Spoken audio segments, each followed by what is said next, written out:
You're listening to Raiding the Fringe with Poda, Ostinius, Nepids, and Dr. Lee. From ancient civilizations to the cutting edge of science, from exploring the outer reaches of space to the Atlantean depths, we discuss the topics of the unknown and the possibilities of the bizarre. Are you hungry to expand your horizons?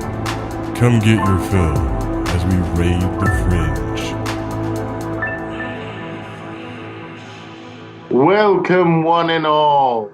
Greetings, travelers of both time and space. This is Ostinius, and with me, as always, are my friends, Dr. Lee. Hello. Nevitz. Hello. And good old Poda. What's up? Today, our topic is witches. Witches, witchcraft. The septs, the stigmas, and what have you. So most people, when they think of witches, they think of, women with the typical Wizard of Oz kind of green witch with a wart on her nose. Hey, you little dog too. So, what a precognitions of witches. Is that appropriate to say that, the Wizard of Oz is the titular? Well, I think it's the classic, but anymore with the modern pop culture and everything, the whole Wiccan religion has kind of taken over a lot of that, and so besides the ugly evil green witches, you've also got the tree-hugging, nice witches that just believe in the spirit of the earth and everything. And a lot of that's taken over, especially with TV shows like Charmed and Sabrina the Teenage Witch, where it's a lot, well, not the new Sabrina, but the original one. Took some of the darkness out of it. Yeah, like Sabrina the Teenage Witch, it still had some of that, like the Black Cat was like her familiar or whatever the hell. And stuff like that, but overall, it was like a very glossy show. Anybody else have anything to say about that? Nep, what would you say about shows like that?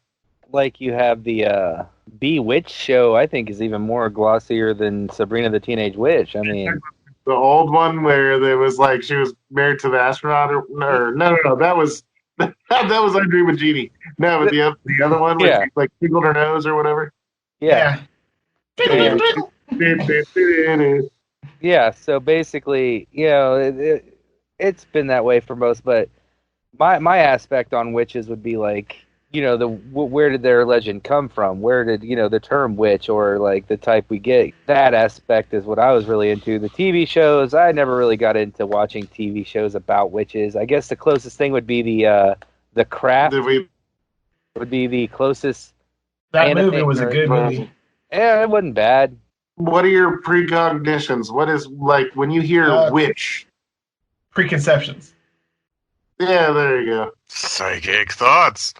Psychic thoughts? Is that what you first think of, Poda? I know. That's I was adding to the precognition thoughts. It's like, I think about them only psychically in the safety of my own home? No. Trying to think of shows, and like I only seen shows intermittently and or movies like The Craft and the other ones that were mentioned.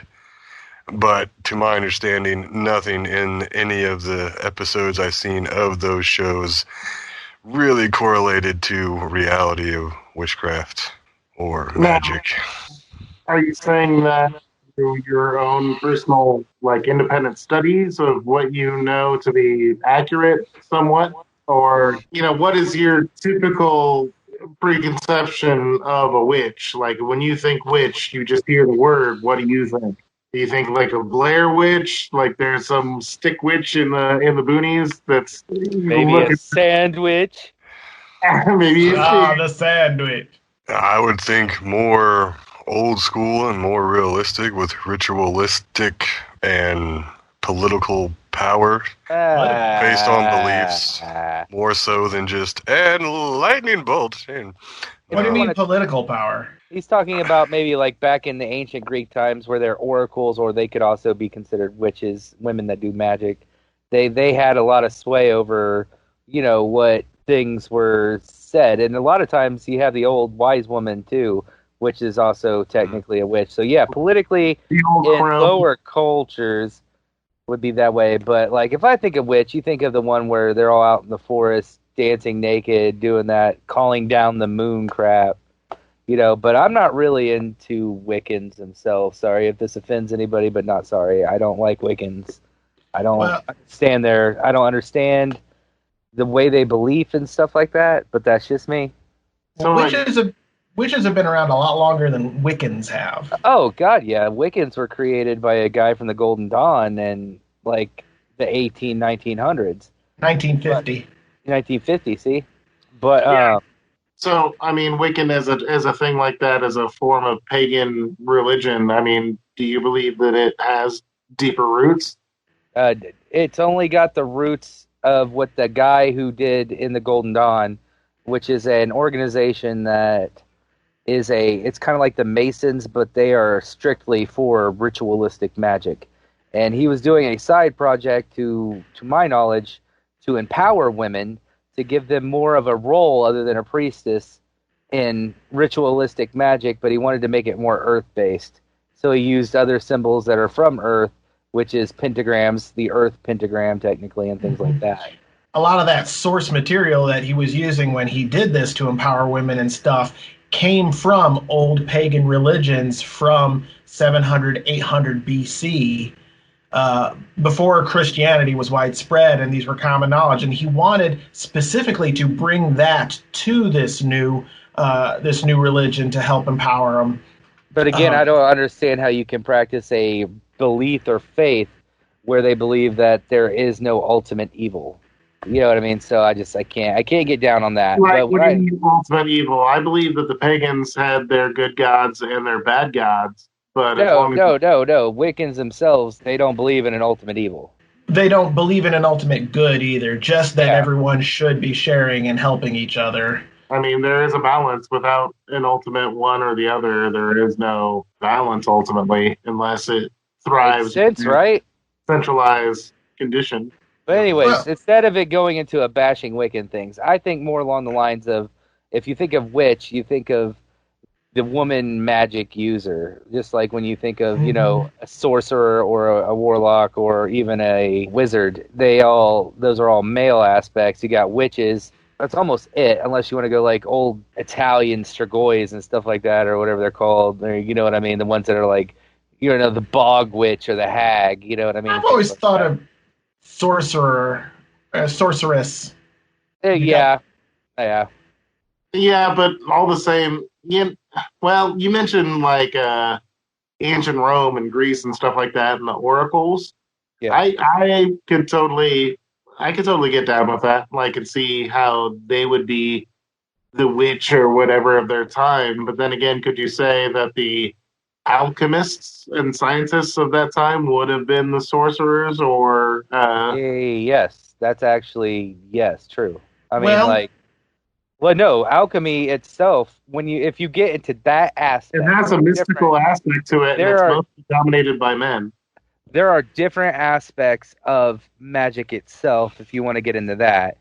There is high magic or summonings, that they summon a interdimensional thing or something to them, which is usually considered high magic or black magic or whatever you want to consider it.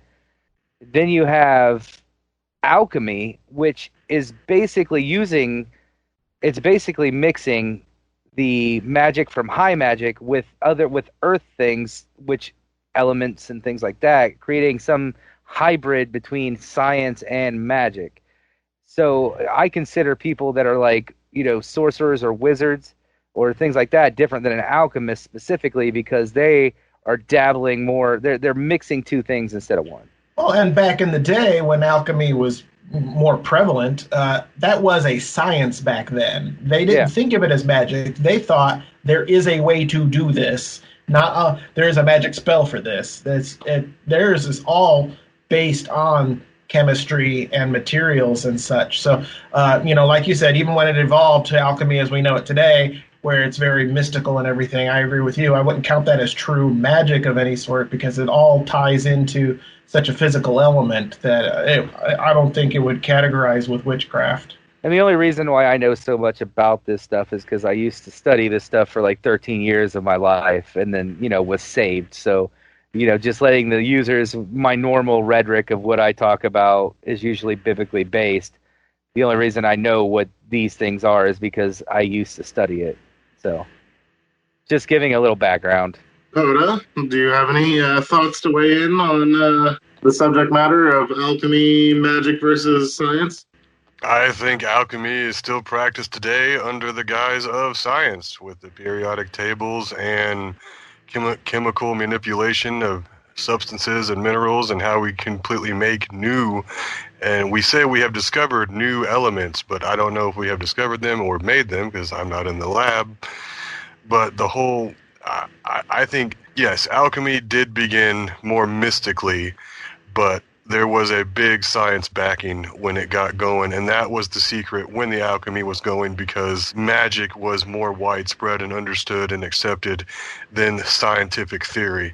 Now, saying going into the scientific aspect, what about going into the religious realm? I mean, obviously, if you're saying that magic was more understood and widely accepted, and even in the crypts of the witchcraft, as it were, with the women being naked, dancing in the woods, doing rituals, that still had some sort of basis. Like people thought that they were doing these rituals to Satan and things like that. So going into a religious basis, how much of that played a part? Reword that one more time. Okay, so we're talking about alchemy and science and stuff like that. Yes. Going the religious route, because you're saying that was more accepted, do you feel like that was more of a basis than science in that given aspect? Yeah, we're talking about way back in the day when it was really prevalent and everywhere. Yes, it was more accepted and understood to be, if you said something and gave explanation in a spiritual, magical manner as opposed to science, because since science, as we know it now, was still very relatively young, wasn't 100% understood, and they were just trying to delve into it to understand the connection between the spiritual and the physical and the reality-based and the laws of physics and how they're interconnected. And that a big aspect of supernatural workings, people argue about trying to validate them with science, which I believe you can once you understand scientifically every aspect of this reality. Will we understand all of it? No. Are we trying to discover new pieces of it? Yes. But just like they have said in countless stories over the past few decades and such, that what was science today was considered magic then because it wasn't understood. And like when it comes into physics and parallel dimensions or layering of reality and perception and understanding, it all is interconnected, but it keeps breaking off now, I think, more into a side of science than spiritual. So then there's more of a spiritual uprising coming back saying, well, this isn't explained by science. This is completely mystical and la la la. But everything we understand of everything thus far, there is a basis of rules and laws and connections of how they interact and interwork and are connected to each other. Well, I mean, even not going so far as to say like the huge mysticisms and the powers of the universe, even simple things like herbalism and things like that were seen as witchcraft and it's basic kind of science stuff back then. Well, yeah, I mean, the Greek word for witch or magic was pharmacia. You know what I mean? So pharmacy. Yeah. Well, that's how it all got started. And I would think there's a difference between going into someone's house where they're making herbal remedies and they're just going about their business, cutting up herbs and drying them out and grinding them down, as to someone over there doing the exact same physical procedures, but taking the time out to chant, pray, and bless things while they're doing it. There's like, I learned about this herb because of this spirit. I think that's more along the lines of cultural. Like, okay, so when you say witch, in my mind, was the idea that I've just come up now is basically if you picture the American Indians, how they're, they go through the Native Americans. They have their own ritualistic ways they went and stuff like that. Well, before Rome took over Europe, most of all of Eurasia almost, or that top part, was basically like that. They had their own tribes, they had their own religions, they had their own things.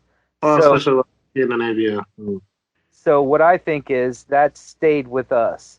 I guess culturally white people, that stayed. So not saying that no other race could be a witch, but the paganism and what you automatically think of, the druids and stuff like that, that is basically nothing more than just white people when they were in the tribal stage doing stuff, and it was still carried over, just like what you were saying, Poda, that, people's like, I learned this from this. They pass down this knowledge, and so basically what I consider a witch in my mind is the Eurasian, druid themselves.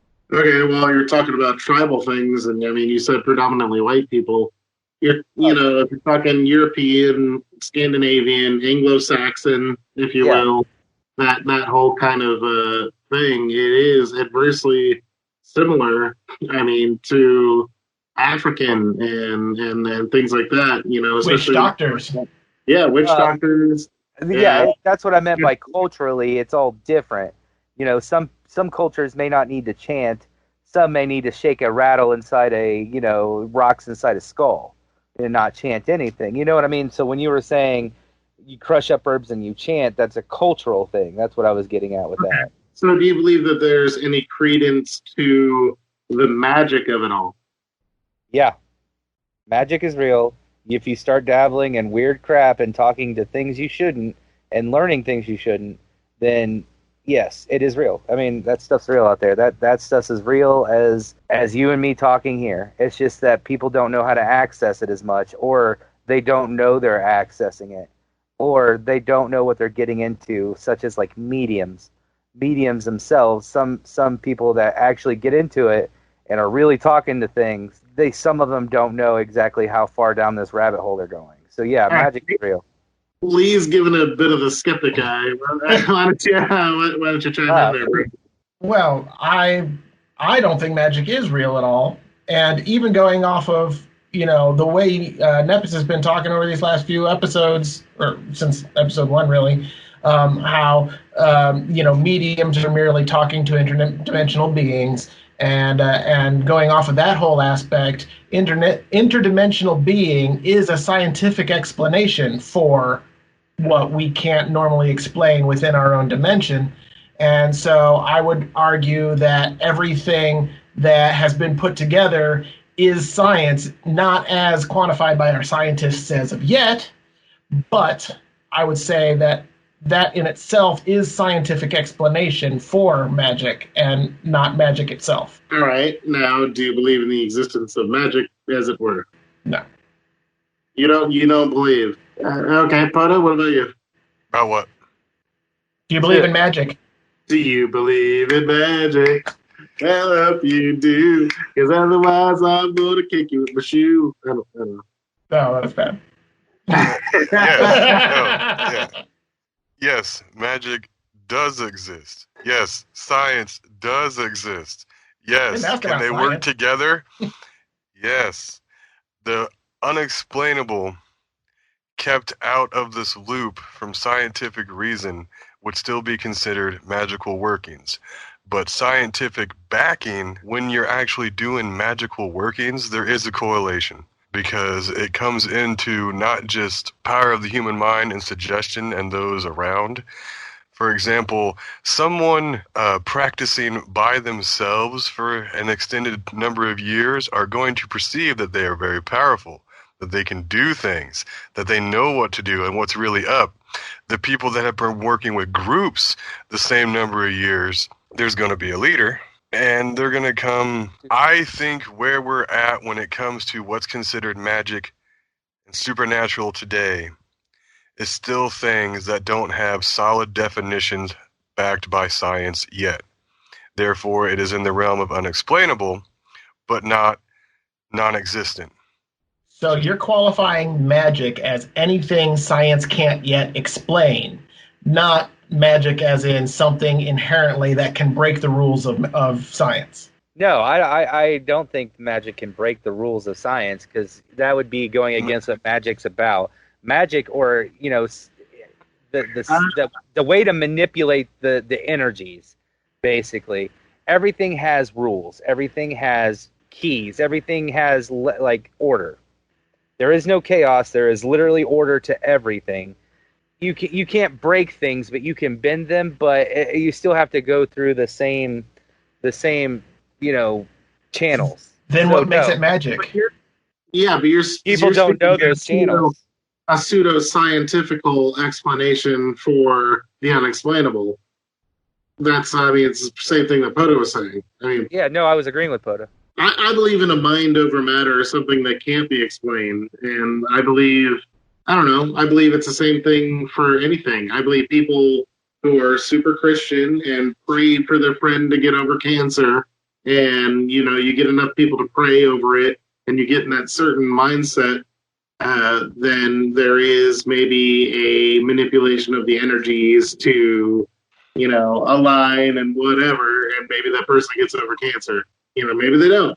But, sometimes some things like that become unexplainable, but it's through that same facet. So for religious people, it's praying. For, a witch, it's them dancing naked around a fire in the fucking woods. Maybe for a voodoo person, it's making an effigy of whoever they want to hurt or do whatever they want to do. But ultimately, it's all the same thing happening, but it's the mindset that they get themselves into to make that kind of thing happen. And that is magic. Okay, that I can get behind. It's one of the huge tenets I've learned in life is perception is reality. If I pick up a rubber ball and throw it across the room and it hits someone in the back of the head and they say, "Did you throw that?" And I'll say, "No, I did it with magic." And they didn't see it. They can't prove it. But if it's a person who believes in magic, that story will go on that, yes, I did that with magic. And if it was someone who was a skeptic that I hit, they will say, no, he threw it and he's a liar. Either way, he got hit with a rubber ball. The reality of what happened didn't change. The only difference is how that person perceived it, the story that goes on in his heart, his version of reality, or her. So, one man's science is another man's magic. One man's, magic is another man's science, and it gets to the point where sometimes you can't tell the difference because of how advanced shit's going down. But in my reality, all of that, whether I can now or through education later, sooner or later, I will be able to explain it scientifically. So to me, there's no magic, it's all science. Whereas in someone who says that anything that can't be explained today is magic, it is magic to them. Dude, I think musicians are like magical people. I don't see how you guys do music. Like, you can make noise come out. That's magic to me. Like, I don't understand. You know what I mean? So yeah, I don't know. But witches themselves, again, they have been around. Do you have any? Does anybody know of the first instance of something? The first documented mention of a witch is in the Bible itself in Exodus. And the story was supposed to have been about 800, 900 BC. Is that the necromancer lady? It was, I want to say, Saul. Yeah, the Witch of Endor. Oh, yeah, the Witch of Endor. Yeah, she was a necromancer. Covered in Ewok fur. She called.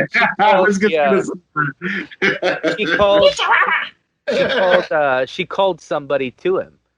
And there's also other things like the sorcerer that the guy from Moab wanted this one guy who was their sorcerer or bad guy, whatever, I don't know, to throw curses at the Israelites while they're coming into their land. And when he tried to do it, in which he was a very powerful sorcerer guy, he couldn't do it. That goes more into the power of God. But he couldn't do the curses that he knew how to do on other people because God himself made him only bless the people. But there is a lot of instance of people that have done all kinds of crazy stuff in the Bible. I think there's other aspects, though, of women doing kind of mystical things, though, in the Babylonian religion, too, as well, which other people would argue is older than the Bible. And even in, like, now, granted, now Egypt, to my knowledge, didn't have any female magicians or priests, is what they would call. See, there, to me, back in that time, with the mysticism, there's nothing really different between the priests of other gods. Well, and that's magicians. That's what I was trying to kind of get at with my whole statement too, is like, would you call evangelist somebody who could faith heal? Would you call him a wizard or something like that? Like, he's a priest of his own, and in the same time, you know what I mean?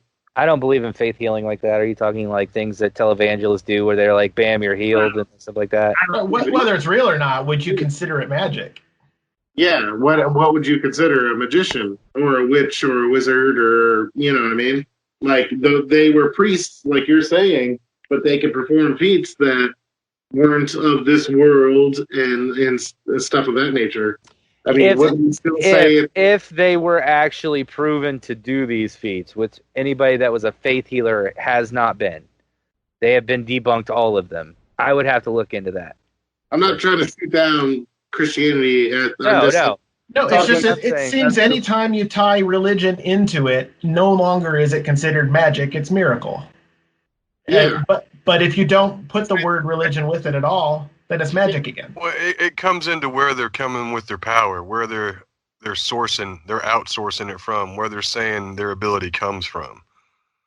I think would differentiate between magic and religion. A lot of even Christians would say witches are evil, or people who, do dark magic and whatever.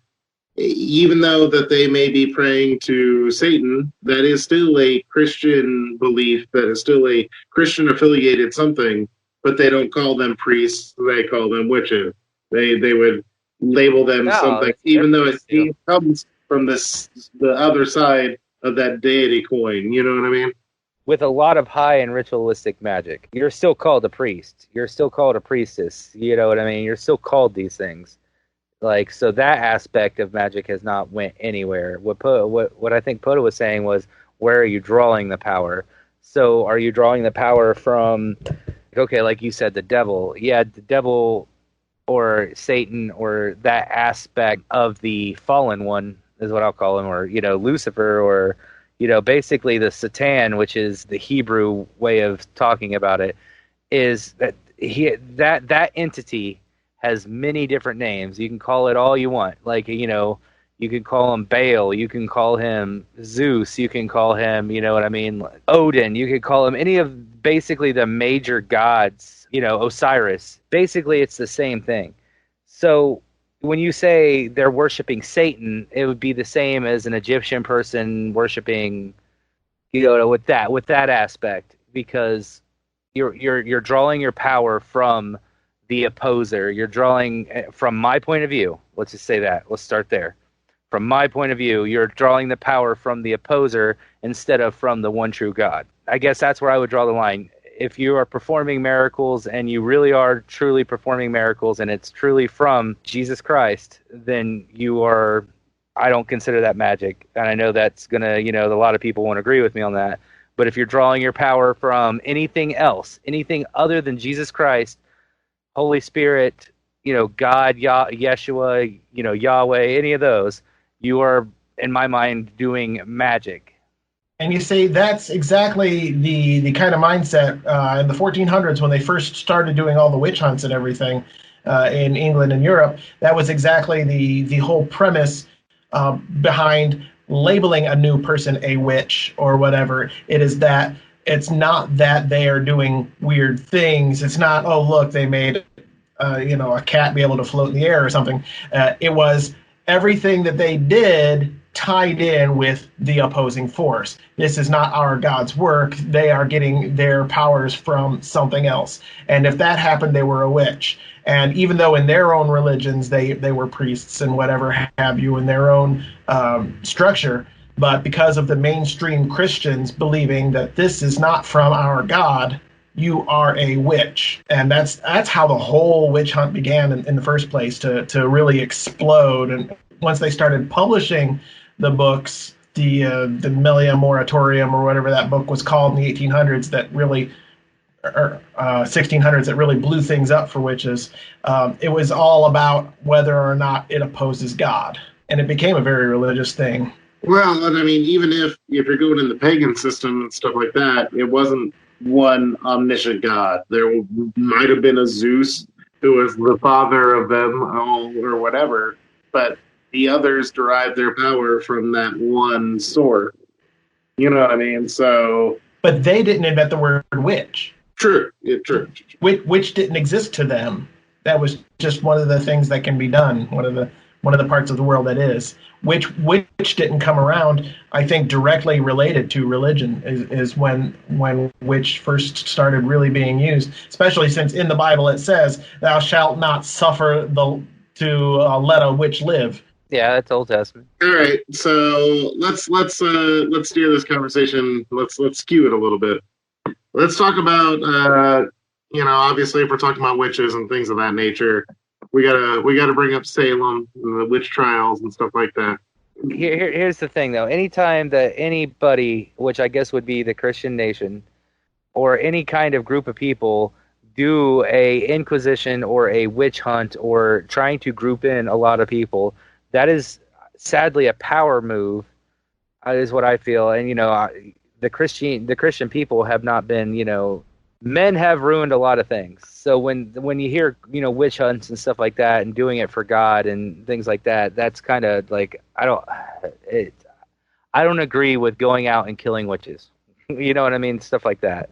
Well, my point was, I was, going to make this a little bit more lighthearted. Why the hell would like a duck float, but a witch wouldn't, or something like that? That's mighty. No, witches float. Yeah, face down. Where do you think they would get that from? The effigies that they like built of wood?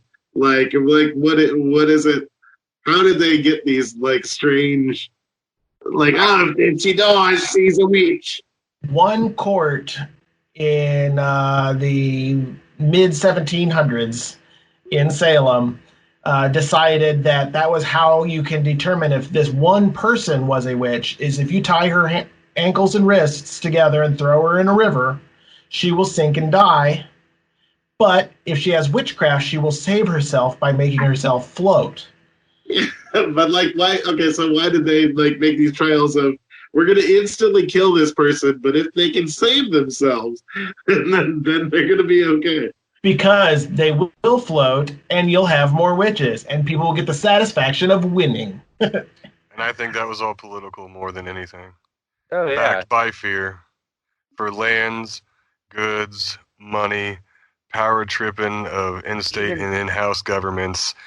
And the people that were behind the first person that said, fucking hide the witch, and like grabbed the first pitchfork or torch or whatever, maybe that guy felt that way and was motivated that way, but they rousted, townspeople to become an angry mob, and those people weren't motivated by any sort of political influence. They were genuinely scared. Or the first ones to be killed for witchcraft in the United States were killed because the common modern conception is that they ate some poison mushrooms, but the people in this one village started convulsing and twitching and babbling and frothing at the mouth, and they thought it was witchcraft. And when it started spreading, they tortured the household that it started in. They tortured two people and their slave, because slavery was still a thing. And the slave buckled under it and said that, yes, I've been doing witchcraft, and my masters made me, and they do all sorts of shit. You leave me alone and get them. And so they found their first three witches, and it was all just because of a rash of poison from this local fungus. Science. Okay, if it was the slave guy that said that, it's like, oh, slave, you got to prepare me my food. And so they went out and did that. I mean, are we heralding back to the origins of witchcraft and everything being from like voodooism or whatever sort of practices from that region? Well, what you would have to think is, so where did Christianity come from in the Americas? So it came from them breaking off from the Catholic Church in England. Well, the Catholic Church talked about a lot, the Inquisitions and stuff like that. So that's where they still had that basis of fear that these witches could exist. But then again, the Inquisition was nothing more but than taking out this group of people called the Knights Templar. And, of course, they could have been doing some crazy stuff. They could have not been. But the reason why was they had more money than the king and the pope. And the king and the pope were like, we need to do something about this. And so that's when one of the Inquisitions happened. But they were saying they were doing witchcraft, which they could have been. Who knows? All I know is they had more money. Yeah, and they were in debt to the Knights Templar, and then all of a sudden, that's how Friday the 13th happened.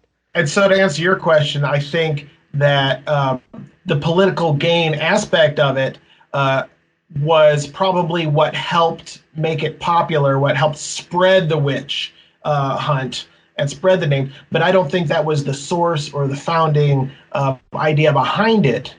I just think that someone cashed in on it and made it big, like Nepis was saying, that where the Pope and the King, they made it a bigger thing than it was, and everyone accepts that because you accept what your king or your Pope says, and it becomes bigger and stuff. And then when it came overseas, the hunts didn't happen so much because there wasn't anyone to hunt over there at first. Yeah, the old world anymore, like it was the new world.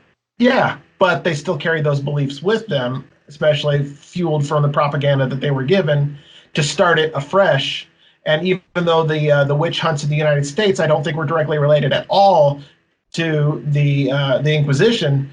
In a way, it was, because that was just the seed that was planted in their mind. And then fear took over. Who were these people at the time? Were they Quakers? Quakers were. I don't Pilgrims think they were Quakers. No, Quakers came along later. No, I thought Quakers came like they were one of the first ones here. No, Quakers came over. I don't think they were it's first. Because the Puritans were the first ones here. Oh, yeah. Quakers were an off branch of Puritans, and they called them Quakers because they were some of the first that would get inhabited by the spirit and okay. That's why they called them Quakers. On the aspect of the discussion of what I was saying, where there was more magical and widely accepted then, to the point where we have science now, and the correlation between that with how mysticism is so widely accepted now to where you can go online and buy occult starter kits because it's taken seriously or it's not taken seriously, but it's definitely making money. But the majority of people outside of any kind of their own faith in anything supernatural really puts their backing in science and human understanding and degree. And with what you were talking about with the witch hunts back then, we technically could still have those today with different terminology, except instead of witch, it's terrorist. You could still mob up, go out, take them out, whether there's evidence of an actual act or not. When someone hears nowadays the word terrorist, like they would back in the day, witch, panic because of the information they've been given. You're talking the traditional witch hunt. Yeah, that's what I was going to say is that's why we call it a witch hunt now whenever you go after something that you have no proof of.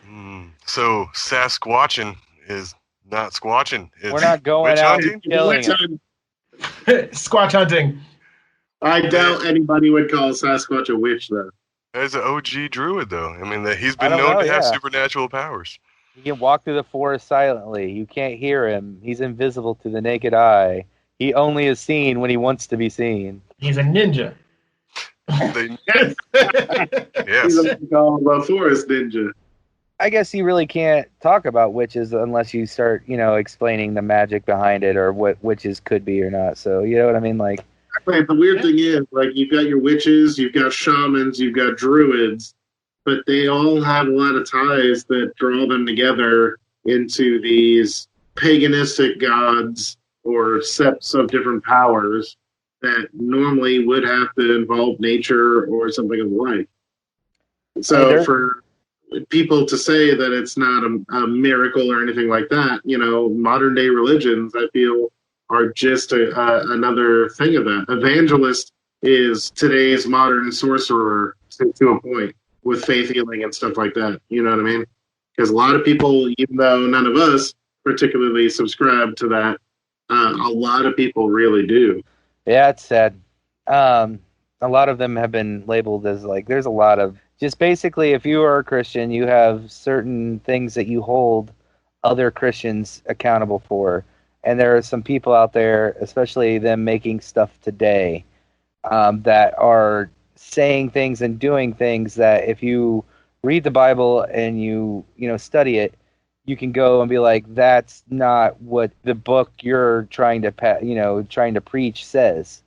And so, especially with the faith healing like that, it's sad what they do to people to get them to come up and give them money. It's just sad. I'll agree with that. Have you guys seen some of the stuff with that one guy who looks like the Mask 2? Kenneth Copeland? Yeah. Have you heard some of the shit that he said? That's who I'm talking about. The dude is literally saying stuff, and he's calling himself a prophet, but yet none of his prophecies have come around. So he's a false prophet. He's leading people away. There's so many striking points that, you know what I mean? And yet this dude has over, $1 billion? He's a billionaire? Oh, yeah. Yeah, okay, whatever. Well, you know what I mean? Tyler Perry and shit. And then, because he calls himself a Christian, we are suffering because of that. Because when people think of Christians, they see that kind of behavior, and it's Yeah, to my understanding, wow. I am automatically, whether you know me or not, given what label society has given me, I am a white, heterosexual Christian male, which means I'm a bigot, racist, money-grubbing bastard. Without ever talking to me. Without knowing anything about me. I'm not single, I'm married, but the same thing. But even on that aspect, or the prosperity thing, the prosperity preaching, I'm not 100% that one either, because there's nowhere in the Bible that says you were going to get rich quick. No way. You have no riches. Dude, that guy smiles way too much now.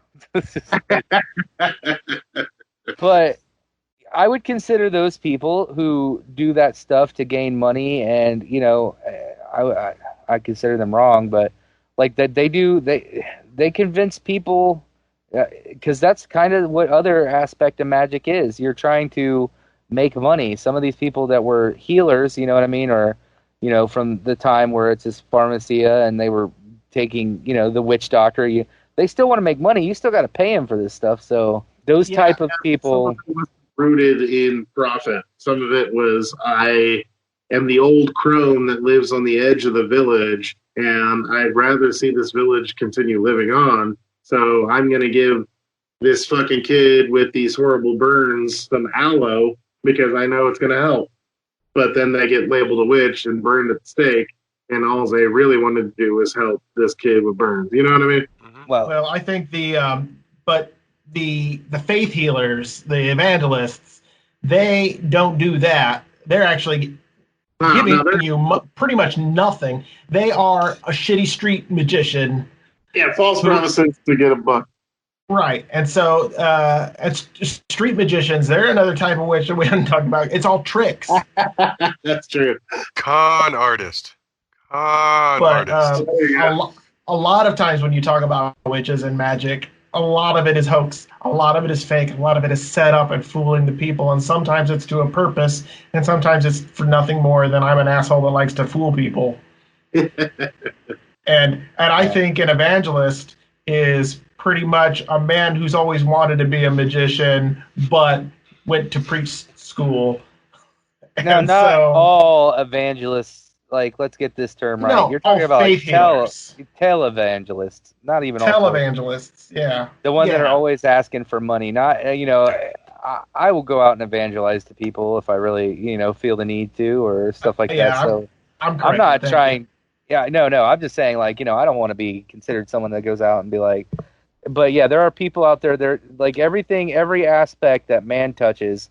There's always going to be some man or some person to corrupt it, no matter what it is. So, like, okay, another aspect of what magicians or magic people or witches or sorcerers did in the day, they could literally go and have one of their entities cause, or one of the things they pray to, or whatever they do, cause a drought. Then the place has a drought. Well, when you have a drought, who do you go to? The local dude that says he can get rid of the thing causing the drought. Oh, It's the dude that brought the thing that caused the drought. So that's what, back in the day, that's really what it was. See, but you're putting enough power in that man's hands in the first place to have caused the drought. Yeah, that can happen. That's like, okay, so even if you look in the Bible, there are many times that they're talking about different people and different men and stuff like that could do crazy things because they're doing magic. They unlock certain keys, they got certain entities, there's certain things happening. So yeah, there are people out there that can do some crazy stuff. There always has been.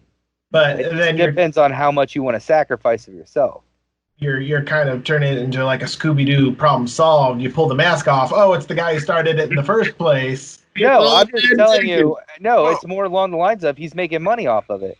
He doesn't do it for free. He doesn't release the. Yeah, same with Scooby-Doo villains. You're not doing it for free. What you're doing is you're causing the problem so that way you can be the awesome magician that can solve it when no one else can. And it's not whether or not you can truly do these powers. It's you already know how to fix the problem because you caused it and no one else knows. And so it's magic in the fact that no one else is capable of doing it. You're telling the only me one that knows the source. Only in Scooby-Doo cartoons that has happened in human history. No, that's just a good example. Yeah, I'm just saying. I'm not. That was just an example that I was giving. I mean, and even on the aspect of the drought and the person who can bring the rain, and let alone if they were even a member of the town or not, what if it's a traveling weatherman who just understood science and weather more than the locals in that area? And it's like, okay, there's been a drought here for a week, but given what I've seen on my road to this town, this rain will be here in about 3 days. So I can go in there and completely swindle the crap out of them. And there's no magical in it at all. Now that's the power that Nepitz originally gave the person, which is what I was saying. There have been traveling salesmen or whatever in the carriage or whatever, and they have silver iodide on them, which is used for cloud seeding, and have literally actually helped make it rain. I just wonder how many people in human history have drank and piss for ailments before knowing anything, really. Are you talking about the people who make tinctures and tonics? Yeah, the tonics, snake oil salesman, and it's like, that's a lot of nasty that was just going around. Like a Sweeney Todd. Horse dung and piss. 1800s, not even more than 200 years ago, people did that. Yeah, what you're suggesting. Even people still do it today. Yeah, but it's more of a fetish now, isn't it? There's that too, but that's no. Well, I mean, I don't. Okay, I find it hard pressed to believe that even someone back in the day whose knowledge was not that vast and they had a lot of superstition and skepticism in their lives, and someone came up and it was like, "My daughter is ailing and sick." It's like, well, just feed her this cow pie, and she will be fine in 48 hours. I'm like, I know you really want to heal your daughter, but that's poop. You're a farmer. You may not understand. But you understand that's poop. It didn't work for farmers. It only worked on the inner city, stupid people. But you know what? If you want to believe something, if you want to believe it hard enough, you will believe it. Even if it's ridiculous. Yeah. Well, sometimes that's part of that mind over matter, connecting the energies, whatever you might call it. Somebody who believes in something so much can make it real to themselves to the point where even though it may be something harmful to them, it could be turned beneficial because they believe so vehemently that it is true to them.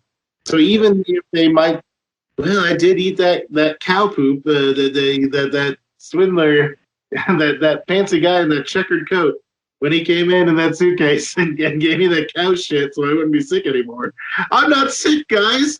I'm shitting out my ass like a fucking volcano, but I'm not sick anymore. Well, they'll trick themselves and live. But this cow pie was blessed by the Pope himself. I was just about to say, it was anointed in holy water. This is a Tibetan yak from far away. It's a yak pie from the sides of the Himalayas. Oh shit! I had a real point, now I lost it. Sorry. It's yak milk. It was Bulgarian Miak. That's what I was gonna say. Was with what Ostinius was saying about full-hearted belief in something, and then that brings in another argument and discussion between science versus spirituality because of psychosis. It's like, I believe this, I know it to be true. It's like, no, you're just fucking crazy, and we have the science to back it. And it's like, but no, this happened, I was there, I believe, I know. I'm like, yes, we believe you believe. Now, please go outside. You're scaring everybody else in here. And that's what blurs the line between psychosis and religion. Mm-hmm. Because a true faith, you wouldn't know that to be different from someone who just totally believes in bullshit. Yak Yak shit. And either way, it's magic to them. Light as a feather, stiff as a board. But that's witchcraft, right? That was slumber party witchcraft. Slumber party witchcraft. Apparently, Poda had a lot of slumber parties. I know a little bit of alchemy. You put some warm water into a bowl, and it becomes piss. Now, so making cookies is not considered alchemy, right? Yeah, that's just baking. You're taking substances here. It depends on what you put in those cookies, and then it becomes magic again. Oh, yeah. Special butter. Magic butter. Oh, man. All right. Well, thank you, everybody, for joining us for this episode, delving into magic, mind over matter, religious kind of speech. We'll catch you next time. Have a good day. Good night. See you, Karate Kid. Peace. Thank you for joining us today. If you have any thoughts or questions on today's topic, please leave a comment. Or if you want to contact us directly with any thoughts or ideas for future episodes, you can directly email us at ratingthefringe@brainforger.com. Be sure to like, follow, and or subscribe for future episodes on Facebook, Spotify, Libsyn, or most podcast suppliers. We'll see you next time as we raid the Fringe.